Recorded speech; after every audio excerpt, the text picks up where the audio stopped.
الحمد لله الذي علم بالإنعام وحرم الحرام،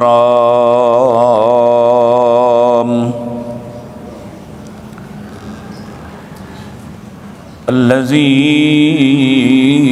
خلق الإنسان والأنعام،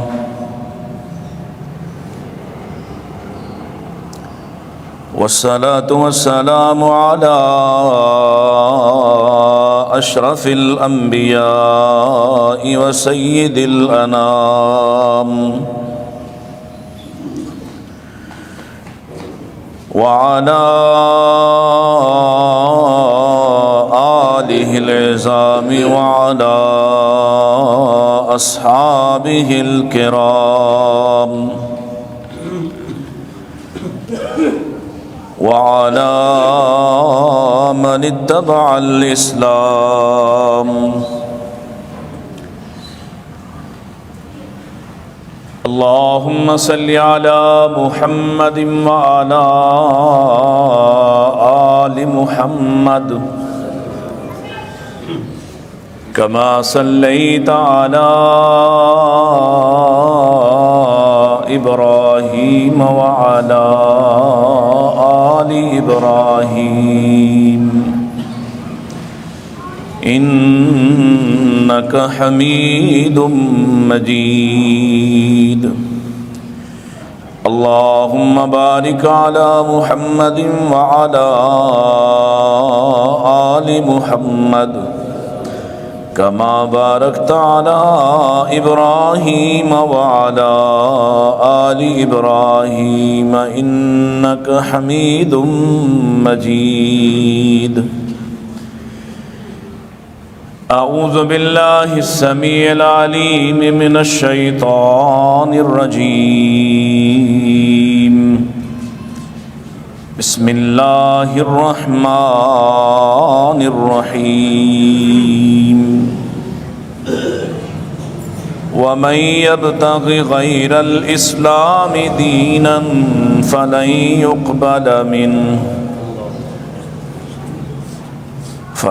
يقبل منه وهو في الآخرة من الخاسرين.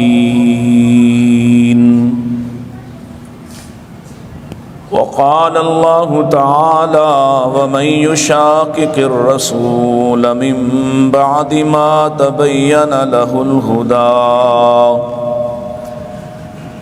ويتبع غير سبيل المؤمنين نوله ما تولى ونصله جهنم وساءت مصيرا.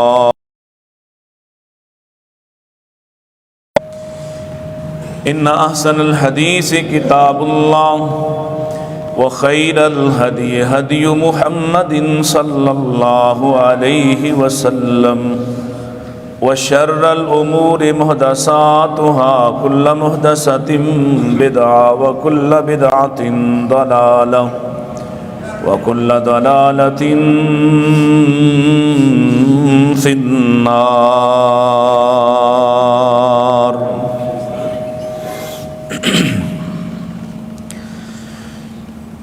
حمد و ثنا،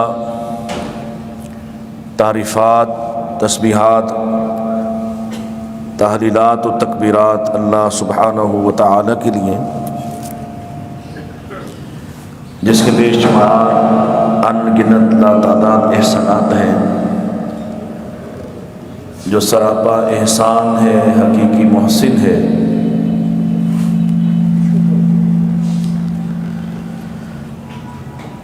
جس نے ہم پر فضل و کرم. سلام امام الانبیاء سید الاتقیاء جناب محمد مصطفیٰ صلی اللہ علیہ وآلہ وسلم کے لیے. ہمارا عنوان اور موضوع اتباع وحی چل رہا ہے کہ صرف اور صرف وحی کی اتباع کی جائے گی،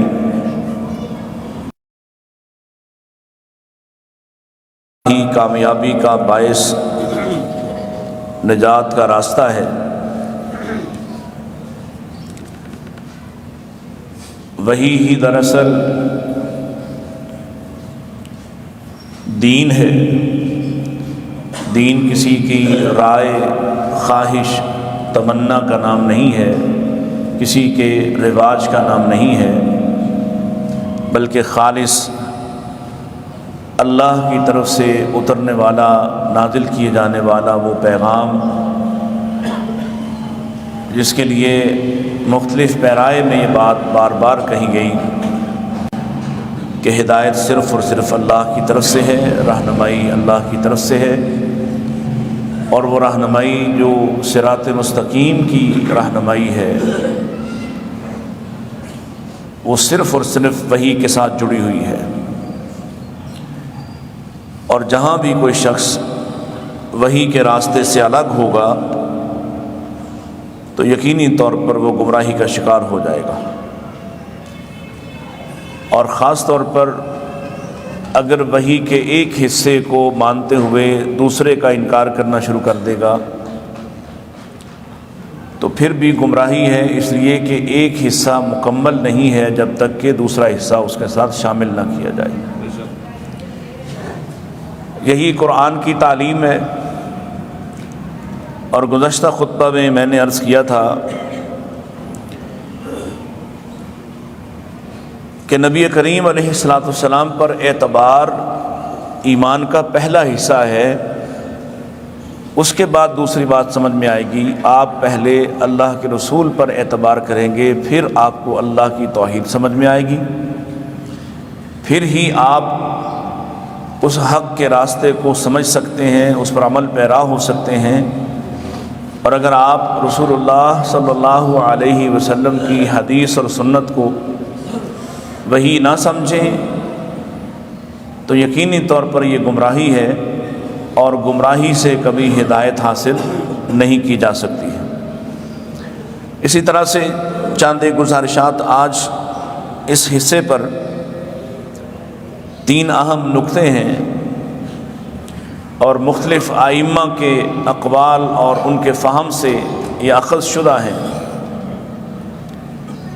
پہلا، لا یتصور الاسلام بلا سنہ، وہ اسلام ہی نہیں ہے جس میں سنت نہ ہو۔ وہ اسلام ہو ہی نہیں سکتا جس میں سنت یعنی رسول اکرم صلی اللہ علیہ وسلم کا طریقہ نہ ہو، آپ کی زندگی نہ ہو، آپ کی حدیث نہ ہو۔ دوسرا، ولا یفہم الاسلام بلا سنہ،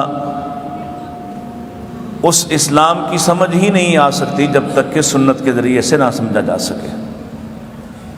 یعنی آپ کو اسلام سمجھنا ہے، اسلام کی تعلیمات کا درست زاویہ دیکھنا ہے، صحیح طور پر اس پر عمل پیرا ہونا ہے، تو اس کا راستہ سنت سے ہو کے گزرتا ہے۔ اپنے تئیں کو یہ سمجھے کہ میں صحابہ کرام سے بہتر سمجھنے والا ہوں تو گویا یہ شخص گمراہ ہے۔ رسول اکرم صلی اللہ علیہ وآلہ وسلم کے ذریعے سے سمجھا جائے گا، صحابہ کرام کے ذریعے سے سمجھا جائے گا۔ اگر صحابہ کرام کے ذریعے نہ سمجھا گیا تو پھر قرآن مجید نے یہ جو بات ارشاد فرمائی، وَمَن يُشَاقِقِ الرَّسُولَ مِن بَعْدِ مَا تَبَيَّنَ لَهُ الْهُدَىٰ، وہ لوگ جو رسول اللہ صلی اللہ علیہ وسلم کی مخالفت کرتے ہیں اس بات کے بعد کہ ہدایت کی وضاحتیں ہو چکی، اور وہ لوگ جو وَيَتَّبِعْ غَيْرَ سَبِيلِ الْمُؤْمِنِينَ، مومنوں کا رستہ چھوڑ کر اتباع کرنا چاہیں گے، کسی اور کی اتباع کو لازم سمجھ لیں گے، اور مومنوں سے مراد یقیناً اولین مومن، اگر اس سے ان کو خارج کر دیا جائے تو بعد والے مومنوں کی کون اتباع کرے گا؟ مومنوں کی اتباع کا مطلب یہی ہے ایسا تواتر کے ساتھ عمل جو یہاں آج کے زمانے سے ابو بکر کے قدموں تک جاتا ہو، عمر کے قدموں تک جاتا ہو، عثمان کے قدموں تک جاتا ہو، علی کے قدموں تک جاتا ہو۔ یہ ہے مومنوں کا راستہ۔ وہ راستہ جو راستے میں گم ہو جائے، یا وہ راستہ جس کے خلاف ابو بکر و عمر، عثمان و علی و طلحہ و زبیر کے اعمال ملتے ہوں، وہ کبھی بھی ایمان والوں کا راستہ نہیں ہو سکتا۔ لہذا وہ فہم جو فہم سلف ہے، جس کے بارے میں ہم سنتے سناتے رہتے ہیں، وہ فہم بڑا اہم ہے دین سمجھنے کے لیے، لیکن اس فہم سلف کا ابتدائی حصہ صحابہ کرام کے ہاتھ میں ہے۔ تیسرا نقطہ اس میں یہ ہے، وَلَا يُقْبَلُ الْإِسْلَامُ بِلَا سُنَّةٍ،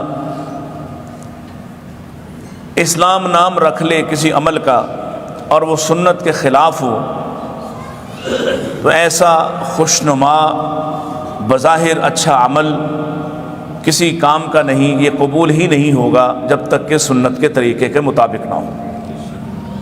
مثلا ایک شخص نماز پڑھتا ہے، 5 پوری کرتا ہے، 5 کے ساتھ وہ صبح کی اشراق بھی پڑھتا ہے، رات کی تہجد بھی پڑھتا ہے، بہت عبادت کرنے والا ہے، لیکن وہ نبی کریم علیہ الصلوۃ والسلام کی سنت پر جان بوجھ کر آپ کی سنت کو ترک کرتا ہے، آپ کی سنت کے مطابق نہیں پڑھتا، آپ کے طریقے پر نہیں پڑھتا، تو ایسے شخص کا عمل قابل قبول نہیں، اس کے عمل کی کوئی حیثیت نہیں ہے۔ انہی حوالوں سے میں آج کی چند گزارشات آپ کے سامنے رکھ دیتا، اس لیے کہ لوگوں نے اپنے اپنے طریقے کو اسلام قرار دیا ہے، اور آج کے تازہ مجدد اس وقت جو بنے بیٹھے ہیں وہ غامدی صاحب اور ان کے چیلے ہیں۔ وہ سمجھتے ہیں کہ یہ شخص دین کی بڑی زبردست اور نئی تعبیر بیان کرتا ہے، دین کی نئی تعبیر بیان کرنے کا حق کسی کے پاس، باقی سارے کاموں میں جدت ہے، باقی سارے کاموں میں جدت، اسلام نے نہیں روکا، دین نے نہیں روکا۔ آپ مکان بنانے کے لیے کوئی جدید سائنس ایجاد کر لیں، آپ کو دین نے نہیں روکا۔ آپ گاڑی بنانے میں نئی کوئی جدت تلاش کر لیں، آپ کو دین نے نہیں روکا۔ اب سواریوں کے اعتبار سے زمین پہ اڑنے والے کوئی آلات تیار کر لیں، آپ کو مذہب نے، دین نے نہیں روکا، کسی بھی جدت سے آپ کو منع نہیں کیا، لیکن دین میں جدت اختیار کریں گے۔ یہاں قدامت استعمال نہیں کرتے تھے، آج لاؤڈ سپیکر کیوں استعمال کرتے ہو؟ اس لیے استعمال کرتے ہیں کہ لاؤڈ سپیکر دین نہیں، لاؤڈ سپیکر دین، یہ مائک، یہ ساؤنڈ سسٹم دین، ہاں ساؤنڈ سسٹم استعمال کر سکتا ہوں لیکن قرآن کی آیت بدل سکتا؟ ساؤنڈ سسٹم استعمال کر سکتے ہیں، لائٹنگ استعمال کر سکتے ہیں، لیکن آپ کو یہ کہتا ہے۔ اب مجبوراً مجھے چونکہ اور چھیڑنا پڑتا ہے، صوفیاء کے طریقے ہیں جن کو طریقت کہا جاتا ہے، آپ ان کو اٹھائیے دیکھیے، آپ کو اس میں جو اس شخص نے یا اس سلسلے نے خود سے شروع کر لی ہے، مختلف سلسلہ ہے جات ہیں، مختلف سلسلہ ہے جات، اور ہر سلسلہ تصوف کا ہر سلسلہ دوسرے سے مختلف ہے، اور پھر اس کو دین بنا کر لوگوں کے سامنے پیش کیا۔ دین بنا کر، دین وہ ہے جو آسمان سے محمد رسول اللہ کے دل پر اتارا گیا ہے، آپ کے قلب اطہر پر اتارا گیا ہے، آپ کی زبان سے اس کا اظہار کروایا گیا ہے۔ اگر کوئی شخص یہ سمجھے کہ اس کا بیان کردہ بھی دین ہے یا وہ فلاں کا کہا ہوا بھی دین ہے، تو یقین جانیے ایسے شخص کا اسلام سے کوئی تعلق نہیں۔ مثال کے طور پر ایک مثال ہی کافی ہے، 2 طبقات ہیں اس وقت، ایک خوشی مناتا ہے اپنے طریقے کی اور ایک غم مناتا ہے اپنے طریقے کا۔ خوشی منانے والے نے بظاہر محبت کا اظہار کیا ہے، کہتا ہے نا میں محبت کرتا ہوں، ابھی گزرا کچھ مہینے پہلے محبت کا دن، اور پھر نبی پاک سے محبت، جن سے محبت کرنا ایمان ہے، تو اس آڑ میں لوگوں کو ایک نیا دین پیش کیا گیا، وہ دین جو صحابہ سے متعلق نہیں ہے، تابعین سے متعلق نہیں ہے، نبی کریم سے متعلق نہیں ہے، ایک نیا تصور دین کی محبت۔ اور پورا سال ڈول کی تھاپ پہ ناچنے والے بھی اس دن محبت رسول میں، عشق رسول میں دیوانے ہوئے پڑتے ہیں اور گلیوں کی خاک چھانتے پھرتے ہیں اور نئے دین کو پیش کرتے ہیں۔ بتائیے اس کو دین مان لینا چاہیے؟ اور میلاد کو دین مان لیں گے آپ؟ کیوں نہیں مانیں گے؟ کہ اس دین کا اسلام سے کوئی تصور ثابت ہوتا؟ اللہ کے نبی علیہ الصلوۃ والسلام نے اپنے دن، اپنی پیدائش کے دن روزہ رکھا ہے۔ پیدائش کے دن کیا کیا ہے؟ اور سال بعد نہیں رکھا۔ کب رکھا ہے؟ ہر پیر کو، سال بعد نہیں منایا اس دن کو۔ اگر منانا ہی ہے تو کیا کریں گے؟ آپ کی سنت پر، کیونکہ یہ دینی تصور ہے، یہ ہے اسلام۔ جو آپ کے قدموں سے پھوٹتا ہے، ثابت ہوتا ہے، وہ اسلام ہے۔ اور جو کسی پیر فقیر، کسی مرشد، کسی بدعتی کے قدموں سے پھوٹے، وہ دین ہو سکتا؟ اچھا، دوسرا تصور دین کا، ایک نے یہ حصہ اختیار کیا، اور پھر آپ کو پتہ ہے میری عمر کے جو لوگ ہیں آلموسٹ، یہ ان سب نے دیکھا کہ پہلے یہ سال بعد ہوتا تھا۔ پہلے یہ کیوں بھائی، یاد ہے کسی کو؟ پہلے صرف ربیع الاول میں، 12 ربیع الاول کو شروع ہوا ہماری زندگی۔ اس سے پہلے ہمارے بزرگوں کی زندگی میں تو یہ 12 وفات تھا۔ پھر ہماری زندگیوں میں ہم نے اپنے بچپن میں دیکھا سال بعد یہ ہوتا کہ سال بعد ایک دن یہ مناتے، اس میں جھنڈیاں لگاتے، اس میں کھجوریں لگاتے، پہاڑیاں بنانا شروع کی، فلاں فلاں فلاں، بڑھتے بڑھتے، اور پھر کیا ہوا؟ اب جو نیا گھر بناتا ہے، جو نئی دکان بناتا ہے، جو نئی مارکیٹ بناتا ہے، لازم ہے کہ وہ یہ کام کرے، میلاد منائے، میلاد رکھے، اور ہر مہینے رکھے، ہر دن رکھے، کوئی مسئلہ نہیں۔ دین میں اتنی توسع اختیار کر لی کہ یہ دین بنا کر پیش کیا، اور اس قدر مسلط کیا کہ لوگوں کو لگا کہ اگر ہم نے یہ کام نہ کیا، کاروبار نہیں چلے گا، نئے گھر میں منتقل نہیں ہوا جا سکتا، کوئی کام شروع نہیں کیا جا سکتا جب تک کہ وہاں میلاد نہ منا لیا جائے۔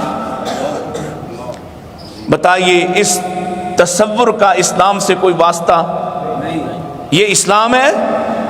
اس کو اسلام کہو گے؟ رب کیا کہتا ہے؟ وَمَن يَبْتَغِ غَيْرَ الْإِسْلَامِ دِينًا، اسلام کے سوا کوئی دین لے کر آ جاؤ، فَلَن يُقْبَلَ مِنْهُ، یہ تم سے قبول ہوگا۔ تم جتنا بھی اچھی نیت کے ساتھ کرو، بہت اچھی نیت کے ساتھ، ابھی میں آتا ہوں نیتوں کے حوالے سے بھی۔ دوسرا تصور، دوسرے نے کیا کیا؟ اس نے غم منانا شروع کیا۔ غم وہ بھی پہلے سال بعد ہی مناتا تھا، وہ بھی پہلے ہم نہیں سنتے تھے اپنے بچپن میں۔ میری 47 سال ہو گئی، میں اپنے بچپن میں نہیں دیکھتا تھا کہ وہ ہر مہینے اور ہر گلی میں اور ہر جگہ پہ شروع ہو جائے۔ پھر وقت آیا کہ اب کیا ہو رہا ہے؟ اب گلی گلی اور ہر دن، اور پتہ نہیں کون کون سے دن تلاش کر کر کے، کون کون کس کس کے مرنے پر، کس کس کے فوت ہونے پر، اب وہ مقدس شخصیات ہیں، محترم شخصیات ہیں، ان کا نام لے کر جو نیا دین بنایا گیا ماتم کے نام پر، بتائیے وہ دین ہو سکتا ہے؟ اگلی بات آتے ہیں، فہم سلف، لا یفہم الاسلام بلا سنہ، اسلام کی سمجھ سنت کے بغیر آ سکتی؟ کہتے ہیں ہم زیادہ عربی دان ہیں، ہم زیادہ عربی زبان کو سیکھنے والے، بیان کرنے والے ہیں۔ میں ایک مثال دینے لگا ہوں، حضرت ابوبکر صدیق رضی اللہ تعالیٰ عنہ کے بارے میں کیا خیال ہے؟ آپ عربی بھی تھے، کاتب وحی بھی تھے، اور بالاتفاق صحابہ کرام یہ بات مانتے ہیں کہ سب سے زیادہ اگر کسی شخص کو دین کا فہم تھا تو وہ ابوبکر تھے۔ جن باتوں پہ لوگ ہنستے تھے، جن باتوں پہ لوگ خوش ہو رہے تھے، ان باتوں پہ ابوبکر روتے تھے تو حیران ہوتے تھے کہ ابوبکر کیوں رو رہے ہیں۔ اور بات ابوبکر کا فہم سب سے بلند تھا، سب سے اعلیٰ تھا، کیونکہ نبی کریم علیہ السلام کے ساتھ جتنا تعلق واسطہ ان کو تھا کسی اور کو، جتنا ان کا ساتھ تھا کسی اور کا، جتنا دین کو وہ سمجھتے تھے کوئی اور نہیں سمجھتا۔ سیدنا ابوبکر رضی اللہ عنہ بڑی معروف مثال ہے، کئی مرتبہ دی ہے کہ قرآن مجید کی تلاوت کر رہے ہیں اور یہ آیت مبارکہ آپ کے سامنے آ گئی ہے، وَمَن يَعْمَلْ سُوءًا يُجْزَ بِهِ۔ بھائی جان تہاڈا کوئی نظام نہیں، یہ میرا امتحان ہے، سخت بری طرح ناکام ہو تو ہی سارے۔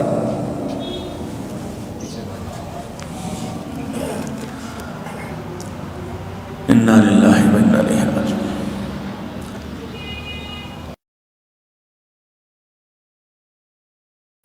یجزا بھی، جو شخص بھی کوئی برا کام کرے گا، برائی کرے گا، غلطی ہو گئی جس سے بھی، اس کو سزا ملے گی۔ اب ابو بکر ہیں رضی اللہ تعالی، جن کے فضائل میں نہیں سنانا چاہ رہا، وقت کم ہے، وہ روتے ہوئے رسول اللہ صلی اللہ علیہ وسلم کے پاس آئے۔ اللہ کے رسول، کون ہے وہ شخص جس سے کوئی غلطی نہ ہوتی ہو؟ ہم تو سب سے غلطیاں ہوتی ہیں۔ یعنی وہ اس بات پہ رو رہے تھے کہ معمولی غلطیوں پہ بھی اگر سزا ہوئی تو سزا سے کون بچے گا؟ جرائم انجام دے کر بھی سزا کو اپنے قریب محسوس نہیں کرتے، وہ معمولی خطائیں کرنے والے اور معمولی خطائیں کیا کرتے ہو؟ عرض کی میں صبر کرتا ہوں، غم آئے تو صبر کرتا ہوں، مصیبت آئے تو صبر کرتا ہوں، اور صبر کرتا ہوں۔ تو اللہ کے نبی علیہ السلام نے فرمایا، یہ جو صبر کرتے ہو نا چھوٹی چھوٹی مصیبتوں پہ، مشکلات پہ، بیماریوں پہ، یہ چھوٹی چھوٹی خطائیں اللہ اس وجہ سے ہی ختم کر دیتا ہے۔ کبھی بیماریوں کے ساتھ اس کو مٹا دیتا ہے، کبھی تکلیفوں کے ساتھ مٹا دیتا ہے، کبھی کسی پریشانی کے ساتھ اس کو مٹا دیتا ہے۔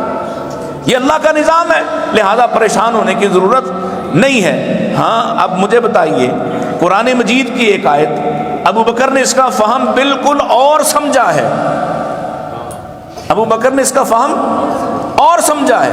نہیں سمجھ آ سکتا دین جب تک کہ محمد رسول اللہ سے نہ سیکھا جائے۔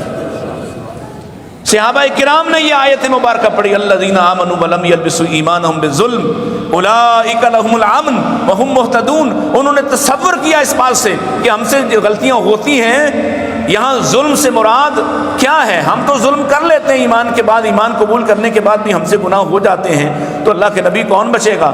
آپ نے یہاں بیان فرمایا، یہاں ظلم سے مراد شرک ہے، ظلم سے مراد شرک ہے۔ یہ صحابہ کو آپ نے سمجھایا جو سارے عربی تھے، جن کو عربی زبان بھی آتی تھی، دین بھی آتا تھا۔ سنت کے بغیر دین سمجھا نہیں جا سکتا، اور سنت کے بغیر قبول ہو جائے گا؟ سنیے، میں آپ کو 4-5 مثالیں دینا چاہتا ہوں، ٹائم بہت ہی کم ہے۔ پہلی مثال، سنت کا علم ہونے کے باوجود نہ ماننا، یہ سخت ترین نافرمانی ہے۔ حضرت جابر راوی ہیں اور صحیح بخاری کی یہ روایت ہے،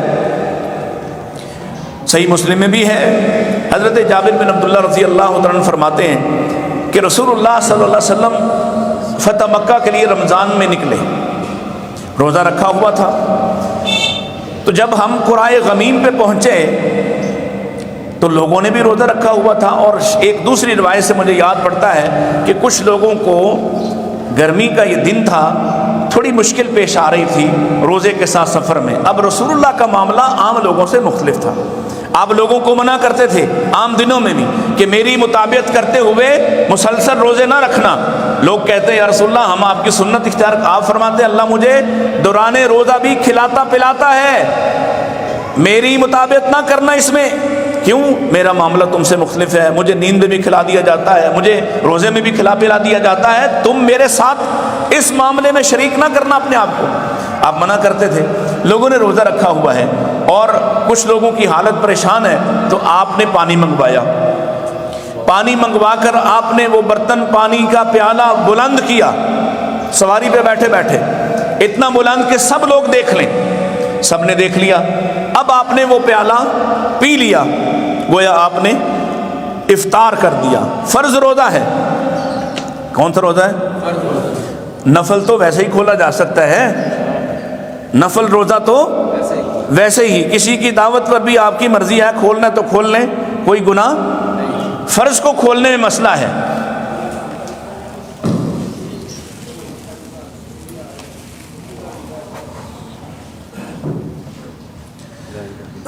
نفل روزہ، نفل، اس کو کھولنے میں مسئلہ نہیں ہے۔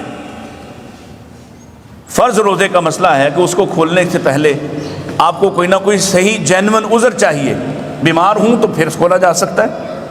اب آپ نے روزہ کھول دیا ہے، فتح مکہ کی طرف جا رہے ہیں، اللہ کے رسول کو دیکھ کر صحابہ نے بھی کھول دیا۔ جب آپ آگے چلے ہیں تو کچھ دیر بعد آپ کو بتایا گیا کچھ لوگ ایسے ہیں جنہوں نے ابھی بھی روزہ رکھا ہوا ہے۔ کیا رکھا ہوا ہے؟ اور کون سا روزہ ہے؟ فرضی روزہ ہے، رمضان کا روزہ ہے۔ آپ کو بتایا گیا کہ کچھ لوگ ہیں جنہوں نے افطار نہیں کیا۔ پتہ ہے یہ صحابہ ہیں، یہ وہ جماعت ہے جس کو اللہ نے پسند کیا، اور فتح مکہ کا جہاد سب جہادوں سے، یعنی بعد والے جہاد سے بہت بڑا افضل جہاد ہے۔ نبی علیہ الصلوۃ والسلام کے ساتھ اس شہر کو حاصل کرنے جا رہے ہیں، اور آپ فرما رہے ہیں اولئک العصاۃ اولئک العصاۃ، یہ نافرمان ہے، یہ نافرمان ہے۔ یعنی میں نے روزہ کھول دیا ہے، تو اب میرے کھولنے کے باوجود اگر کسی نے روزہ رکھا ہوا ہے تو وہ نافرمان ہے۔ یہاں صحابہ کی تنقیص نہیں ہو رہی، یہاں بیان کیا جا رہا ہے اس عمل کی حیثیت کو، رسول اللہ کی سنت کی حیثیت کو، کہ آپ کی سنت کی حیثیت یہ ہے کہ اگر کوئی شخص آپ کے ذریعے سے دین کو نہ سمجھے گا تو وہ بھٹک جائے گا۔ دوسری مثال، ایک اور صحابی ہیں، انہوں نے، یہ بھی بڑی معروف مثال ہے، حضرت براء بن عازب کے ماموں ہیں، اور ایک دوسری روایت سے پتہ چلتا ہے کہ انہوں نے شاید نبی پاک کو ہی دعوت دی تھی عید کے دن کھانا کھانے کی۔ اللہ اکبر۔ نبی اکرم علیہ الصلوۃ والسلام عید کے لیے جا رہے ہیں تو انہوں نے دعوت دی، یا واپس آ رہے ہیں تو انہوں نے دعوت دی کہ آپ ہماری طرف کھانا کھائیے۔ تو آپ نے حیرت سے پوچھا کہ کھانا؟ ابھی تو جائیں گے گھروں میں اور ذبح کریں گے اور قربانی کا گوشت کھائیں گے۔ تو انہوں نے یہاں، اور اس حدیث کے مطابق صحیح بخاری کی یہ جو حدیث ہے اس کے مطابق انہوں نے اللہ کے نبی علیہ الصلوۃ والسلام سے کہا کہ میں نے عید الاضحیٰ کی نماز پڑھنے سے پہلے اپنی قربانی کو ذبح کر دیا ہے، اس لیے کہ میں نے سوچا کہ آج کھانے پینے کا دن ہے، اور میں یہ پسند کرتا ہوں وَأَحْبَبْتُ أَن تَكُونَ شَاطِي أَوَّلَ مَا يُذْهَبُ فِي بَيْتِي، میں نے پسند کیا کہ سب سے پہلے میرے گھر میں قربانی ہو۔ کیا کیا ہے؟ قربانی کا دن ہے، قربانی کی ہے، نیت بھی بڑی اچھی ہے، عمل بھی بڑا اچھا ہے۔ یوم النہر کو سب سے بڑا عمل کیا ہوتا ہے؟ خون بہانا۔ عمل بھی بڑا اچھا ہے، دن بھی بڑا اچھا ہے، کام بھی بڑا اچھا ہے، کرنے والا بھی صحابی ہے، نیت بھی بڑی اچھی ہے۔ بھئی میرے پاس سب سے پہلے کھانا ہو، مطلب وہ سب سے پہلے کھانا پکا کر خود تو نہیں کھا لیتے تھے نا، دوسروں کو بھی کھلاتے تھے، اور دعوت دے رہے ہیں۔ تو آپ نے ارشاد فرمایا فَإِنَّهَا شَاةُ لَحْمٍ، یہ گوشت ہے، قربانی۔ فَإِنَّهَا شَاةُ لَحْمٍ لَيْسَ مِنَ النُّسُكِ مِنْ شَيْءٍ، تم نے جو قربانی کی ہے نا یہ صرف گوشت ہے، قربانی نہیں ہے۔ کیوں نہیں ہے بھائی؟ کیوں نہیں ہے؟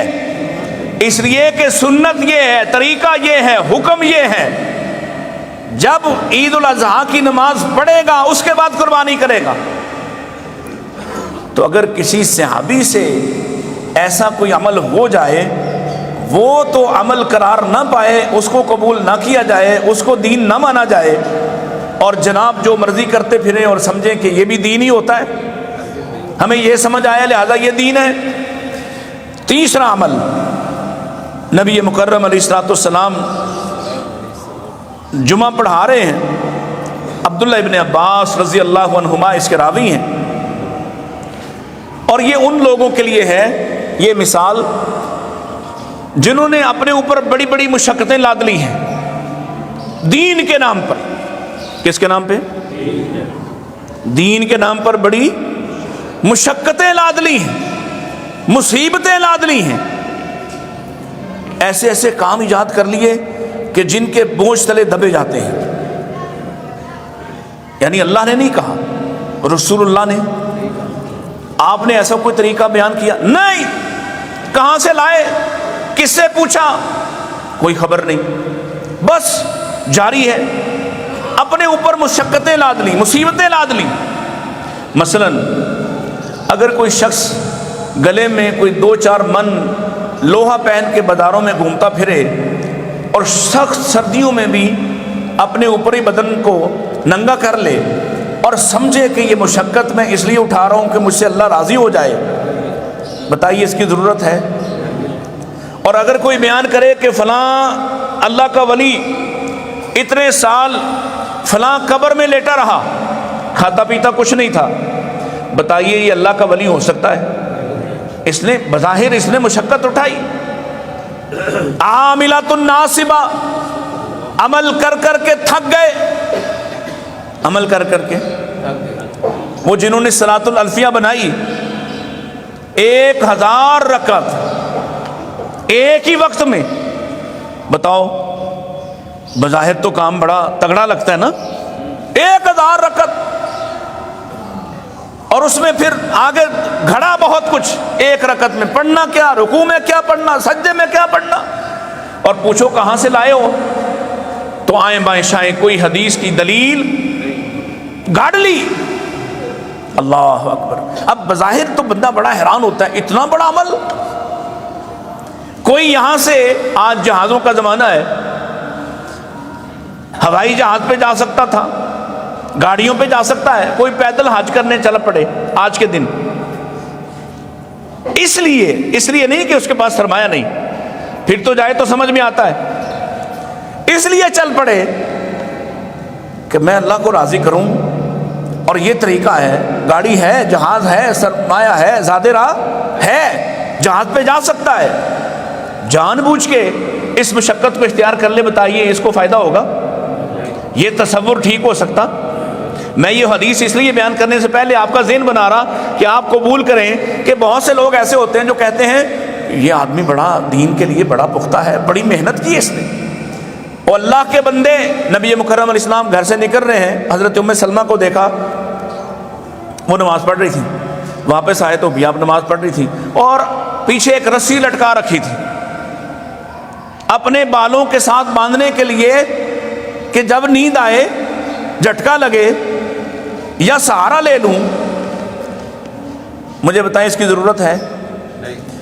مولوی طارق جمیل صاحب نے پتہ نہیں کس کا نام لے کے بیان کیا، مجھے نام بھول گیا، کہ فلاں بندے نے اپنے بالوں کے ساتھ رسا باندھا ہوتا تھا عبادت کرنے کے لیے کہ جب جھٹکا لگے، جب نیند آئے تو پھر جاگ جاؤں۔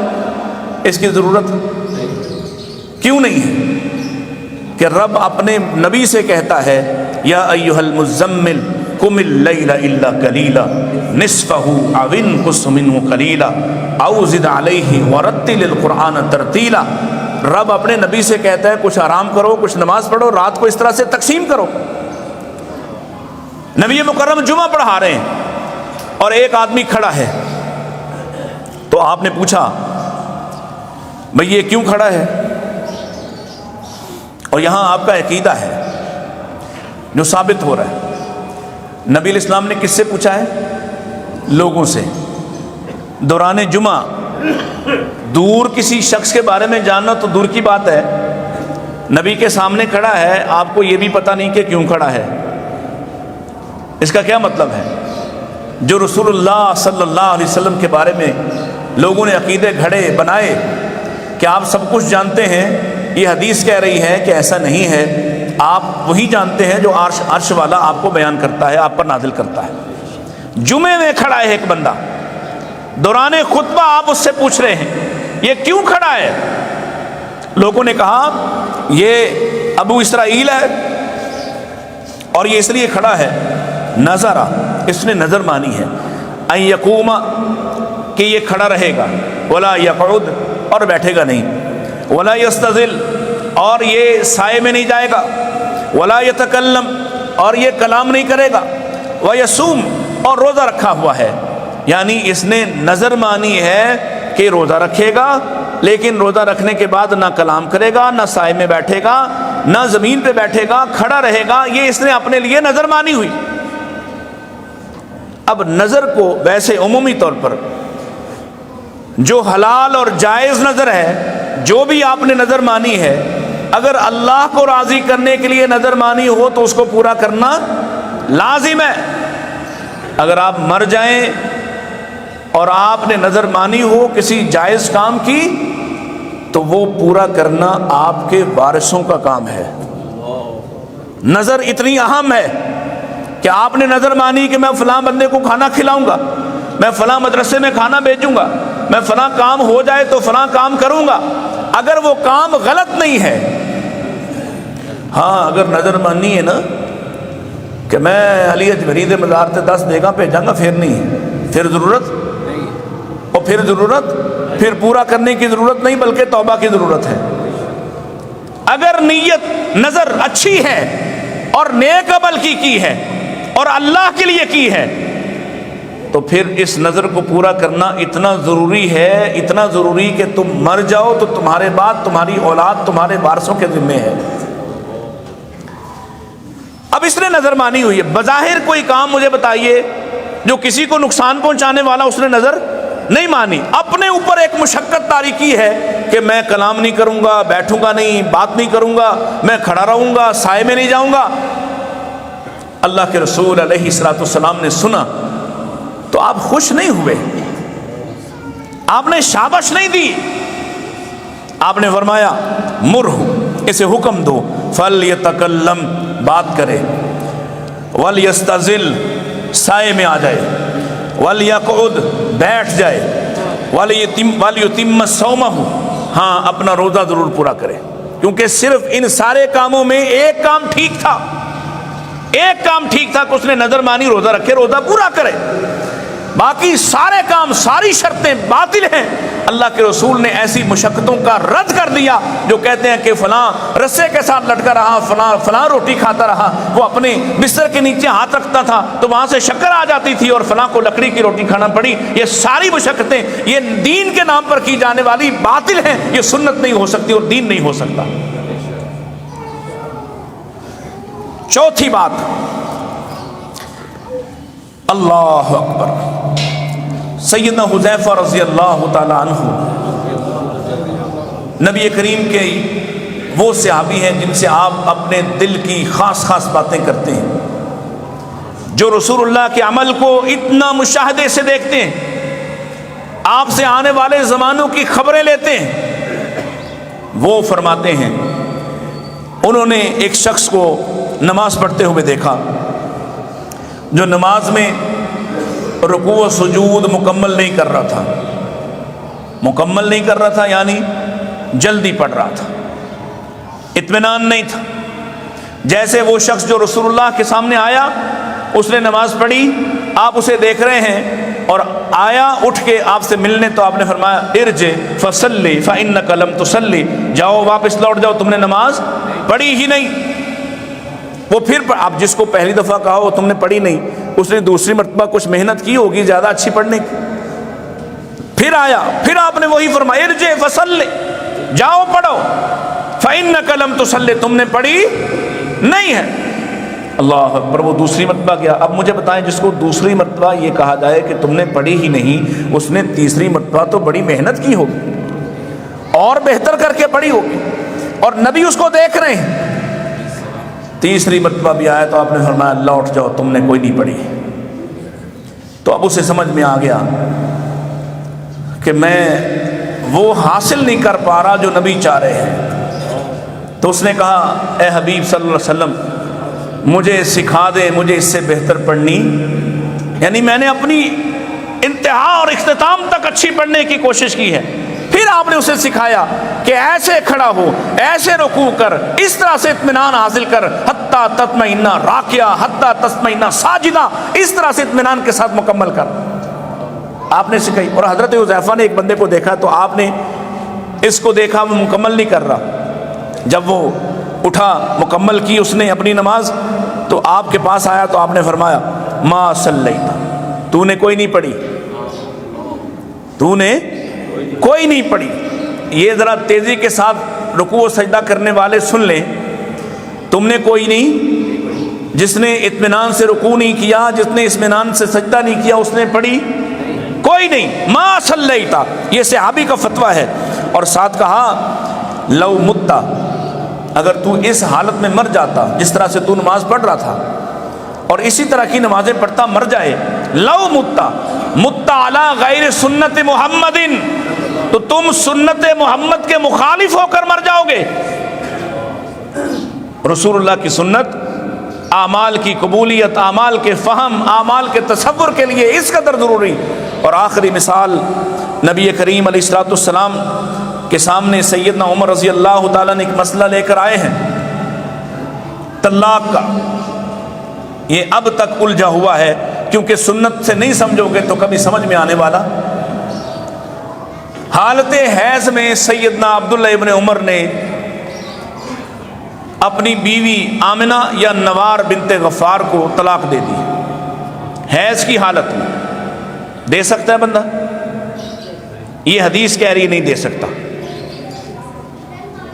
آ گیا مسئلہ، آپ کے پاس آ گیا، آپ نے فرمایا اے عمر اسے کہیے فَلْيُرَاجِعْهَا، رجوع کرے، اسے حکم دے کہ رجوع کرے، واپس اپنی بیوی کو بحال کرے، اپنی بیوی سے تعلق قائم کرے، رجوع کرے۔ اور اب جس میں تعلق قائم کرے گا اس میں پھر طلاق دے سکتا۔ جس طہر میں انسان اپنی بیوی سے تعلق بنا لے اس میں طلاق دے سکتا۔ سمجھ لیجئے اس بات کو ذرا، اس میں تعلق کیا ہے قائم، اب اس میں طلاق نہیں دے سکتا۔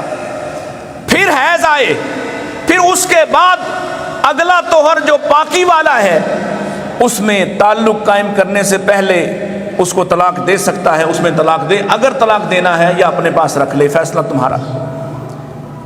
مجھے بتائیے رسول اللہ صلی اللہ علیہ وسلم نے رجوع کروایا ہے کیونکہ حالت حیض میں طلاق ہوتی؟ حالت حیض میں طلاق ہوتی نہیں، آپ نے رجوع کروایا ہے۔ اور آج دیکھ لیجئے اس معاملے میں کون کہاں کہاں پہنچا ہوا ہے، اور کوئی بات سنت کی ماننے کو تیار نہیں۔ اور سیدنا عمر رضی اللہ تعالیٰ عنہ کو اپنے اس عظیم بیٹے سے اس عمل کی وجہ سے اتنا شکوہ پیدا ہوا کہ جب آپ خلافت کی کمیٹی نامزد کر رہے تھے تو آپ نے عبداللہ کا نام اس وجہ سے نکال دیا، بعض روایات میں آتا ہے کہ انہوں نے یہ غلطی کی تھی اور انہوں نے اللہ کے دین کے معاملے میں یہ خطا کر کے سمجھتے ہیں کہ وہ حق ہی کھو دیا کہ اس کو خلیفہ کے لیے نامزد کیا جا سکے۔ تو میرے عزیز گزارش یہ ہے، دین کسی کی خواہش کا نام نہیں ہے، دین کسی کی رائے کا نام نہیں ہے، دین کسی کے فہم تصور خیال کا نام نہیں ہے۔ دین اللہ کی کتاب ہے یا رسول اللہ صلی اللہ علیہ وسلم پر اترنے والی حدیث وہی سنت ہے۔ جو وہی کے تابع رہتا ہے وہ گمراہی سے بچتا ہے، اور اتباع وہی کا حکم ہے، وہی نجات کا رستہ ہے۔ اگر کوئی شخص یہ سمجھتا ہے کہ میں جو چاہوں سو کرتا رہوں اور یہ نجات کا رستہ ہے تو وہ شدید غلط فہمی میں ہے۔ اللہ اس کی غلط فہمی کو جلد دور کر دے اور اللہ حق بات اختیار کرنے اور سنت کے مطابق زندگی گزارنے کی توفیق عطا فرمائے۔ وآخر دعوانا ان الحمد للہ رب العالمین۔